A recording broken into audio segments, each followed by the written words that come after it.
Why positive training is not bribery. Many who discount the power of positive training often frown upon the use of food in training and claim that it is tantamount to bribery. Having heard this argument from traditional trainers ad nauseum, I have finally determined that it is usually motivated by one of two things, or maybe both: a desire to have the dog work for his food simply because it's what we want, and given that we're smarter, stronger, and in charge, that should be enough, or an unnecessary and unfounded fear that once the food stops flowing, the unwanted behaviors will return. As for the first point, there's not much we can do with someone who feels the need to dominate such an eager-to-please species, so we'll leave that one for their human psychologists. And while the second point above is a more understandable concern, this frequently repeated myth not only completely disregards the scientific fact that food literally alters an animal's brain chemistry, but also suggests a fundamental lack of understanding regarding the basic scientific principles of how reward-based training conditioning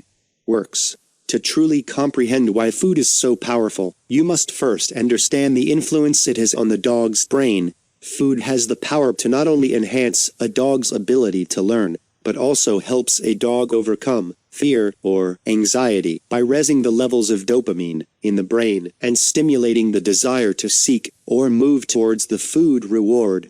Dopamine is a neurotransmitter that plays a major role in reward-driven learning and helps regulate movement and emotional responses. If a dog is presented with food before he reaches a high stress level in the presence of a stimulus that scares him, a positive emotional response occurs. There are circuits in the dog's brain that encourage seeking or hunting behavior and circuits that elicit the fear response. When you present food to your dog, you turn on his seeker system, effectively turning off the fear.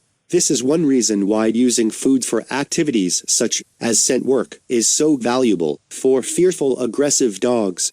Turning on the thinking brain deactivates the emotional brain, enhancing a dog's attentiveness with positive motivation and allowing him to move into a calmer state where learning can take place. Therefore, because food is incompatible with fear, using food treats for teaching is incredibly valuable, especially when it comes to modifying a dog's anxiety and stress. The food that is used to motivate your dog to learn must be of high value to him until he is responding reliably. Once this has been achieved, the high-value food should only be used intermittently, meaning that your dog doesn't always get rewarded with food every time he responds to a cue, but with an alternate reward that might be of lesser value to him, such as praise. Because the dog never knows when a treat is coming, he will continue to respond in anticipation that food will appear again in the future. Such intermittent reinforcement actually makes your dog respond faster and more reliably, because this learning is based on the same concept that makes a casino slot machine so addictive. It would be wonderful if a slot machine gave out money every time you played it, but unfortunately that doesn't happen. The potential, however, that you could win the jackpot with the very next pull of the lever makes you want to play even more. Imagine you arrived at work tomorrow and were called into your boss's office. You like your job, pretend if you have to, and are generally quite good at it. Your boss praises you for your good work and tells you how glad he is to have you on the team, and then informs you that as of that moment, you'd no longer be receiving any salary. When you ask why, he simply states that you should be glad to work for him because he's in charge, and you're not, and that should be enough for you. I don't know anyone who would put up with those terms, and yet that's the dynamic that opponents of reward-based training suggest we employ with our dogs. Nuts. Finally, while food should certainly be used as a reward for a dog that is food-motivated, rewards such as toys, praise, and play can be just as powerful if the dog happens to be motivated by them. You can enhance your dog's ability to learn by using whatever motivates him the most first, and then varying the rewards you use. As your dog becomes proficient at the particular cue or action you are teaching him,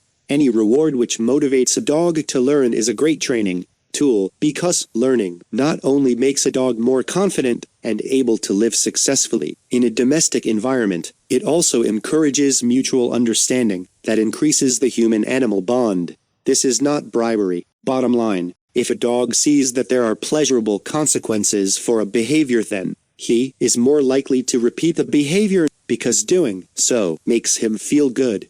When a person is attached to that good feeling, there is more likelihood of the dog listening and responding to whatever that person asks of him. That is why I have never understood why people choose to train their dogs using force and punishment, or who belittle the power of rewards in training. I want my dogs to do the things I want them to do because they want to, not because I have made them do it through force. Thank you for watching this video. Make sure to subscribe and hit the bell for daily updates.